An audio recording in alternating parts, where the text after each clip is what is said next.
유튜브 서예학원 고급반 진도를 소개하는 시간입니다.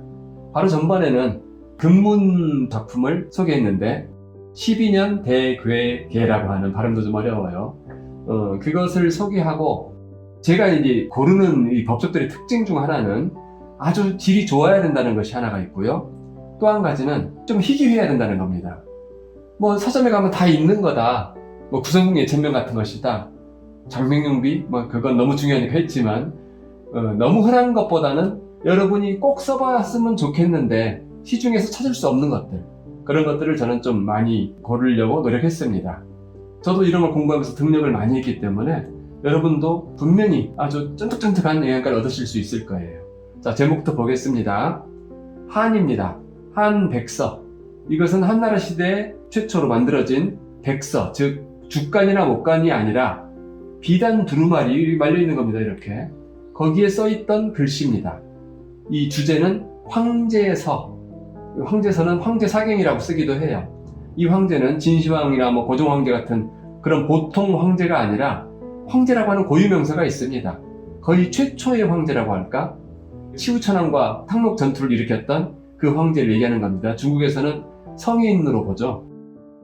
그래서 그 황제가 읊었던 또 어떤 대의사들과 함께 논했던 의서의 이야기 또는 도가 양생술의 이야기를 적은 내용이라고 보시면 되는데, 이 내용을 뭐 지금 다 파악해서 알려드릴 건 아니고 그것도 다른 분야니까 오늘은 서체 위주로 볼 겁니다. 상해 서화 출판사에서 나온 것입니다. 그러니까 이 책은 굳이 구하시려면 중국이나 대만에 가면 있을 거예요. 근데 간직자에 있는 보니까 이건 중국에서 나온 책이죠. 자, 펼쳐봤습니다. 선명하게 잘 나왔죠, 이 정도면은? 다만 아쉬운 것은 토가 안 달렸네요. 안 달리긴 했으나 그래도 우리가 이 전서도 공부하고 예서도 공부했지 않습니까? 사신비, 예기비 등등, 그리고 전서 하면서 어느 정도 기본 지식이 생겼어요. 알아보는 지식. 그래서 이건 있을 유자네, 뭐 하여금 영자네, 밥식자네 딱 나오는 거죠. 근데 조금 어려운 것도, 예를 들어 이건 쉬엄쉬엄 갈착을 이렇게 쓴다는 거 선서에서 우리 배웠어요. 여러 번 반복했어요.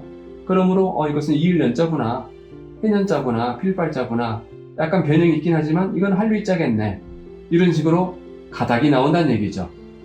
이런 것은 이거 아마 형벌 형자 같은데, 그런 형자를 찾아보면 자전에서 이런 것이 목간체로 나온다 또는 간독체로 나온다, 이걸 간독이라고도 합니다. 그럼 여기다 형자라고 써놓으면 되는 것이죠. 그런 식으로 그다지 어렵지가 않았어요. 제가 군데군데 좀씩 표시해놨죠. 이건 제 공부를 위해서이고, 나중에 뭐 여러분들도 이런 정도는 뭐 책이 좀 지저분해지면 어떻습니까? 공부인데. 그래서 필요하다고 생각합니다. 자, 여기서 보면 재미있는 것은 이 줄이 있네요. 빨간 줄, 이런 것을 주묵이라고 해요. 이것은 먹이고, 그리고 이게 비단의 색깔이 변해서 지금 이렇게 됐을 거예요. 원래는 아마 하얀색이었을 것 같은데 이 줄을 왜 그었을까 하는 거거든요. 즉 똑바로 이 줄을 맞추겠다라는 의지예요. 이거마저 없으면 글씨가 오락가락 하겠죠. 그러면 가독성이 없어지죠. 그런데 그럼 여기는 왜 안 쳤는가? 어떤 것은 보면 여기도 쳤거든요. 이걸 안 친 이유는 위아래로는 자유롭게 써라, 즉 이거 옆이 바로 이것이 아니란 얘기죠. 어슷 해도 된다. 오히려 자연스럽다. 왜 자연스러우냐? 어떤 자는 길고 어떤 자는 짧을 것이기 때문입니다. 그런데 이거를 같은 평수 방을 제공하면 안 되겠죠. 그래서 그런 예술성의 여지를 둔 겁니다. 제가 또 특히 이 시대 마왕태의 백서 중에 하나니까 이것이 마왕태 백서를 고른 이유가, 여러분이 이 책을 공부하게 되면서 이 책과 거의 일맥상통하는 요 두루마리가 있으면 요 두루마리 바로 밑에 있던 노자 백서가 있습니다. 노자의 도덕경, 도경과 덕경을 도덕경이라고 하죠. 그것도 거의 같은 사람이 쓴 게 아닐까 싶을 정도로 서체가 같아요. 그러면 뭐가 좋을까요? 여러분이 이것도 쓰고 나중에 여가가 있는 분들은 뭐 제가 책을 또 소개해드릴지 어쩔지 모르겠는데 그것도 써보고, 그러면은 하나의 그 집단적인 정체가 이루어지죠. 그러면 여러분은 여러분 특유의 개성이 있는 예서체의 작가가 될 수 있는 겁니다. 바로 그런 방식으로 어디 대회에 냈다. 일반 사신비랑 예기비만 쓴 사람에 비해서 훨씬 더 깊이 있고 원시적인 예서를 쓸 수가 있는 겁니다. 원시적인 예서가 좋은 게 뭐냐면은 해서도 당나라 해서보다 저는 위나라 북위 해서를 더 칭송하고 했었지 않습니까? 그 이유가 뭐냐면은 완전히 정립되기 전의 서체에는 무한한 가능성과 무한한 개성이 허용된다는 겁니다. 그래서 여러분들이 이런 서체를 공부하는 과정에서 여러분 안에 있는 그 신미성, 신미한 재능, 그런 것들이 다양하게 표출될 수가 있어요. 한 사람처럼 똑같이 되는 게 아니라 수많은 방식으로. 반대로 말하자면은 제일 나쁜 공부 방식이 뭐냐면은 제가 좀 혐오하는 공부 방식이 그 스승님 체본만 맨날 100개 쓰는 사람입니다. 예기비 체본 받았다. 예기비 책도 안 봐요. 그냥 체본만 보고 써요. 보고 쓰고. 그럼 어떤 일이 생길까요? 가장 빨리 선생님 글씨를 닮아간다는 장점은 있는데 나중에 자기 풍이 하나도 남지 않아요.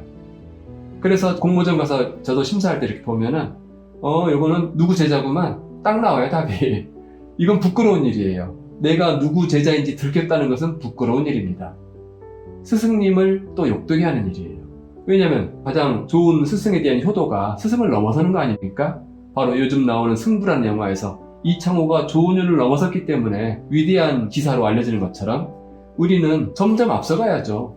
그 뒤를 모방하는, 계속 따라만 가려는 추사체 같은 그런 느낌이 아니라는 겁니다. 추사체 쓰는 분들은 좀 죄송하네. 어쨌든 자료도 충분하고 꽤 단정해요. 어수룩하지가 않아요. 말하자면 정리가 꽤 됐다는 거죠. 이 시대만 해도. 그리고 이건 언제 만들어졌느냐?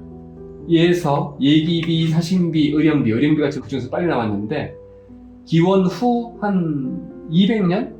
그 무렵에 나온 것들입니다. 150년, 200년.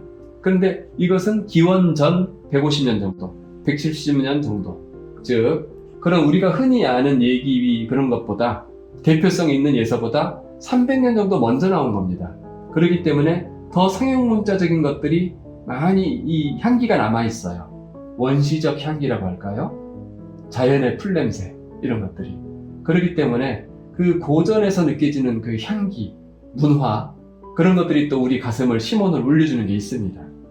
그러면서도 정제돼 있는데도 변화는 또 주고 있잖아요. 이렇게 파임이 쭉 늘어지는 변화, 삐침이 쭉 늘어지는 변화, 좁혔다가 확 펼치는 음향의 변화, 이런 것들이 우리의 그 눈을 아주 시원하게 해주고 감탄하게 해줍니다.